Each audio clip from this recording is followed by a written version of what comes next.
रणदीप सुरजेवाला ने एक press conference की और उसमें सीधे सीधे सवाल उठा दिया सुप्रीम कोर्ट के द्वारा नियुक्त उन 4 समिति के सदस्यों पर। और उन्होंने कहा कि ये जो 4 समिति के सदस्य हैं ये तो जो है भड़काने के लिए हैं, और ये जो काला कानून है कृषि बिल, ये सब के सब उसके पक्षधर हैं। और कांग्रेस ने जो सवाल उठाया है ये सुप्रीम कोर्ट की अवमानना के साथ साथ ये खुलासा भी हो गया है कि कांग्रेस की मंशा किसान आंदोलन को और लंबा खींचकर इस देश में अराजकता पैदा करने की है। राकेश टिकैत की भाषा जो पहले दिन थी वही आज है। वो पहले दिन भी ये कह रहे थे कि जब तक बिल वापसी नहीं तो घर वापसी नहीं, और आज भी वो राकेश टिकैत यही कह रहा है। नमस्कार, मैं हूं पवन त्यागी। किसान आंदोलन को लेकर आखिरकार कांग्रेस का और कम्युनिस्टों का सच बाहर आ गया है, और वो है कि समस्या को बनाए रखो, लोगों को भड़काए रखो और अपनी राजनीतिक गोटियां सेकते रहो। ये कांग्रेस की पुरानी चाल है। इसी चाल को अब उजागर हो गया है। अब आप देखिए, जैसे ही सुप्रीम कोर्ट का किसान आंदोलन को लेकर फैसला आया, तुरंत 10 मिनट के अंदर अंदर सुरजेवाला एक प्रेस कॉन्फ्रेंस करते हैं, और प्रेस कॉन्फ्रेंस करने के बाद उन्होंने प्रेस कॉन्फ्रेंस में उन्होंने सीधे सीधे सुप्रीम कोर्ट के जो फैसला है उसी पर सवाल उठा दिया। और सुप्रीम कोर्ट ने जो 4 लोगों की कमेटी एक्सपर्ट की बनाई थी और ये बात बोली थी कि जो ये कृषि बिल हैं जिनको लेकर ये किसान आंदोलन कर रहे हैं और कह रहे हैं कि ये कृषि बिल खराब हैं, ये किसान विरोधी हैं, उनकी स्टडी करेगा वो कमेटी के लोग। और क्योंकि उसमें कृषि से जानकार एक्सपर्ट भी हैं, उसमें किसान यूनियन के नेता भी हैं, वो एक्सपर्ट अपनी राय किसानों से मिलकर लेंगे और पक्ष विपक्ष जानेंगे, सुप्रीम कोर्ट में सबमिट करेंगे। सुप्रीम कोर्ट आगे का निर्णय करेगा।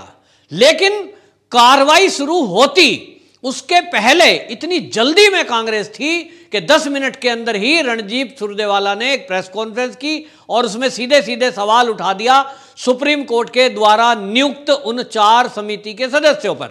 और उन्होंने कहा कि ये जो 4 समिति के सदस्य हैं ये तो जो है भड़काने के लिए हैं, और ये जो काला कानून है कृषि बिल, ये सब के सब उसके पक्षधर हैं।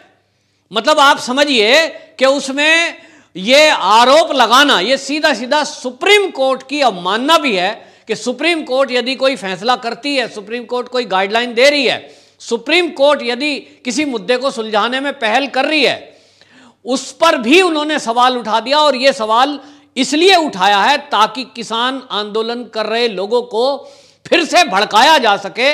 अगर कल को यह कमेटी कोई रिपोर्ट प्रस्तुत करती, उसके पहले ही उस पर सवाल उठा दिया, इसका मतलब तो यह कांग्रेस को पता है कि ये जो कमेटी बनी है, ये जो कृषि के एक्सपर्ट हैं, ये जो इसमें किसान नेता शामिल हैं इन 4 सदस्यीय कमेटी में, इन लोगों को कोई जो कृषि बिल है उसके अंदर खामी मिलेगी ही नहीं।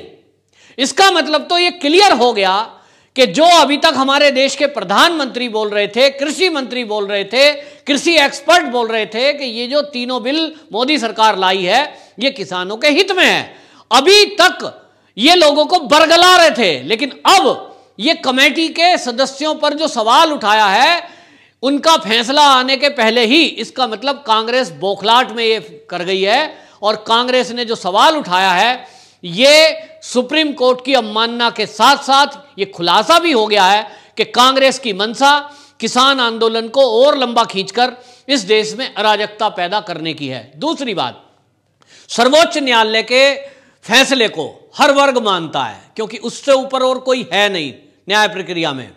लेकिन कांग्रेस नहीं चाहती कि ये जो आंदोलनकारी लोग दिल्ली को घेर कर बैठे हैं ये सुप्रीम कोर्ट में अपना विश्वास जताएं।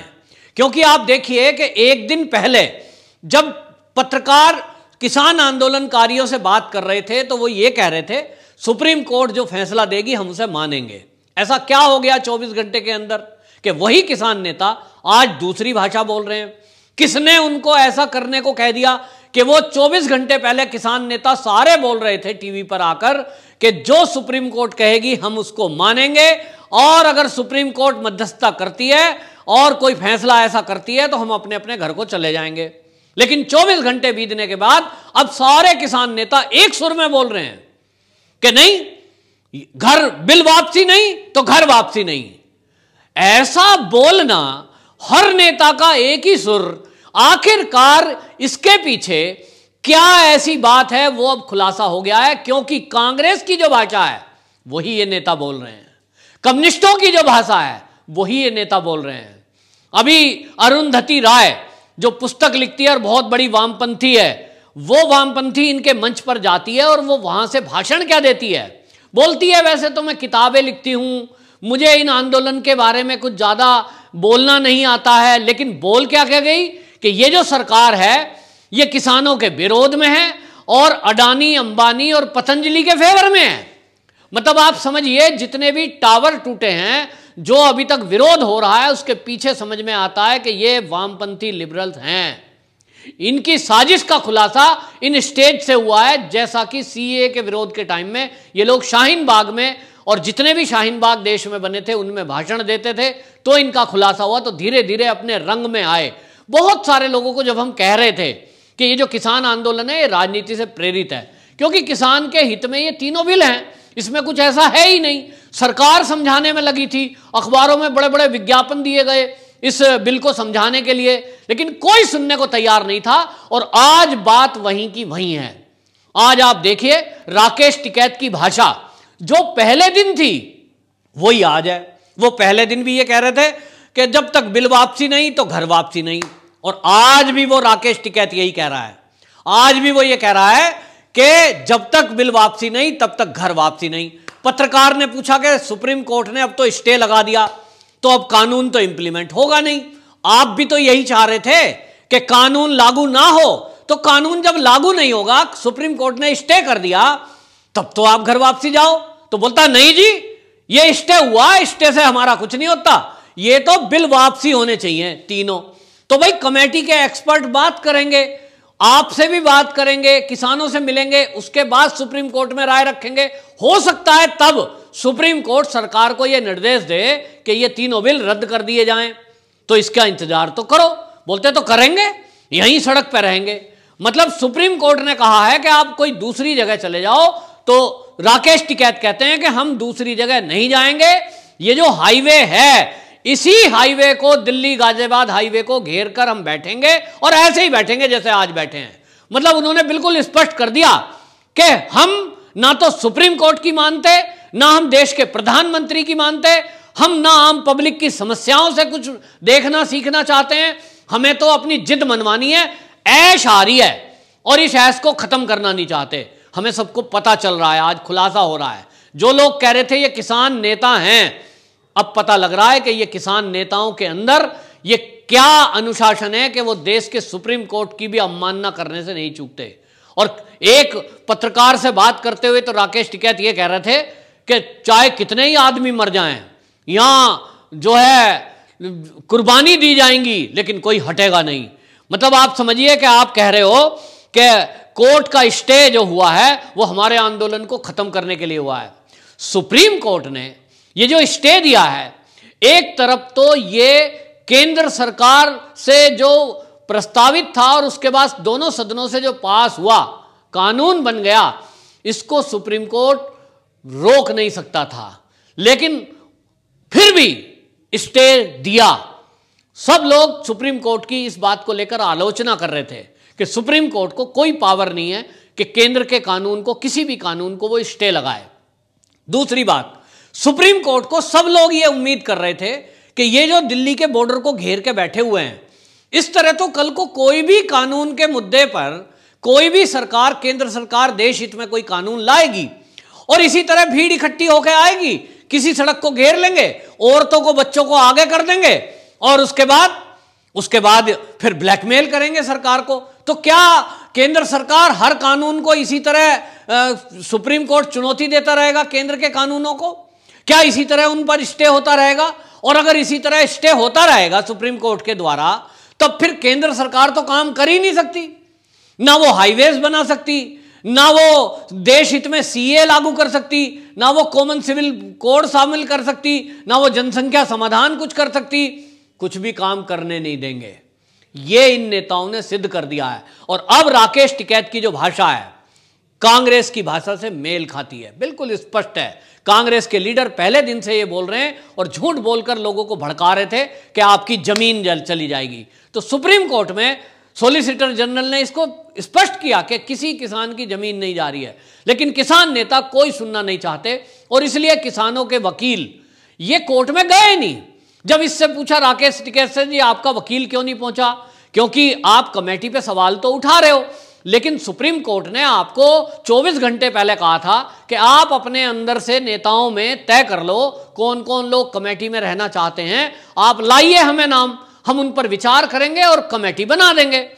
तो कोई वकील सुप्रीम कोर्ट पहुंचा नहीं, नाम दिए नहीं। जब सुप्रीम कोर्ट को नाम नहीं दिए और सुप्रीम कोर्ट ने यह कहा कि अब हम अपनी तरफ से, क्योंकि हमारे पास किसान नेताओं ने तो कोई नाम दिए नहीं, हम अपनी तरफ से अपने नाम तय करते हैं, जो कृषि बिल के एक्सपर्ट होंगे, जो उसकी जांच करेंगे और हमें हर मुद्दे से वर्ड टू वर्ड उस जो कृषि बिल है उस पर बात करके किसानों से हमें अपनी रिपोर्ट सबमिट करेंगे।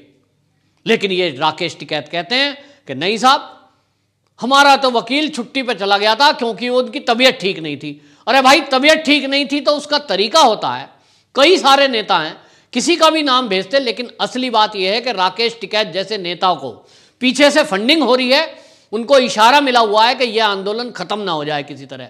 अरुंधति राय के फैशन जो भाषण हुआ है सिंघू बॉर्डर पर, उससे स्पष्ट हो गया। वो भाषण में कह के गई है, मंच से कह के गई है कि आप लोग बहुत अच्छा काम कर रहे हैं, आप लोगों ने ऐतिहासिक काम किया है और आप लोग इसी तरह डटे रहिए। सरकार की मांग जब तक पूरी नहीं हो जाए, तीनों बिल वापसी नहीं हो जाए, यहां से हटना नहीं है। और आपको बताएं कि ये अरुंधति राय ये जो है उसको आंदोलन को तुलना कर रही है उसकी नक्सली आंदोलन से और उनको भड़का रही है। तो ये मंसूबे इस देश में लिबरल्स के अब खुलासा हो गया है। अब जो लोग ये कह रहे थे कि ये किसान नेता हैं, इनकी भी सुनो, देखो जी ठंड में मर रहे हैं, देखो जी बच्चे हैं, महिलाएं हैं, घर छोड़ के आए हुए हैं, सड़क पे पड़े हैं, अब उन लोगों को भी समझ जाना चाहिए कि जब सुप्रीम कोर्ट की बात भी सुनने को तैयार नहीं है और इस जिद पे अड़े हैं कि हम यही रास्ते रोक के इसी तरह रहेंगे, हम इसी तरह 26 जनवरी की परेड में शामिल होंगे। क्योंकि राकेश टिकैत ने पत्रकारों से बात करते हुए यह भी कहा है कि हम 26 जनवरी को ट्रैक्टर परेड निकालेंगे, हम इसको बंद नहीं करेंगे। सुप्रीम कोर्ट कह रहा है कि इस पे विचार करेंगे, लेकिन राकेश टिकैत जैसे नेता किसी मुद्दे पर समझने को सुलझाने को तैयार नहीं है। और इसी तरह कांग्रेस भी इसी भाषा को बोल रही है, कम्युनिस्ट लोग भी इसी भाषा को बोल रहे हैं। हम पहले दिन से कह रहे हैं कि यह आंदोलन राजनीति से प्रेरित है और वामपंथी दल और कांग्रेस का मिला जुला ये एक आंदोलन है, आर्टिफिशियल किसानों को आगे खड़ा करके, और इसे किसान आंदोलन बताया जा रहा है जो कि फर्जीवाड़ा है। इसी तरह जिस तरह से सीए के विरोध में महिलाओं बच्चों को आगे किया गया था और वो महिलाएं बच्चे जिनको बिल के बारे में कुछ पता नहीं था, केवल उनको सरकार विरोधी एजेंडा बताकर मोदी को, सरकार को गाली दिला रहे थे। आज अरुंधति जैसी ये जो एक्टिविस्ट है, अपने को कहती है लेखिका, ये इसी तरह अडानी, अंबानी और पतंजलि को गाली दिलवाने का काम कर रही है। मंच से मोदी को वोट ना देना, मोदी सरकार की खिलाफत करना, ये सब इस आंदोलन में चल रहा है। तो अब ये खुलासा हो गया है कि राकेश टिकैत भी किसी की कठपुतली बनकर इस आंदोलन में उसी तरह अड़ा हुआ है। वरना सुप्रीम कोर्ट की भूमिका बीच में जब आ गई है मध्यस्थता में, तब तो इन नेताओं को सुप्रीम कोर्ट की बात मान ही जानी चाहिए थी। और कहीं ना कहीं सुप्रीम कोर्ट की बात ना मानकर यह सुप्रीम कोर्ट की अवमानना भी है, जो एक गैर कानूनी काम है।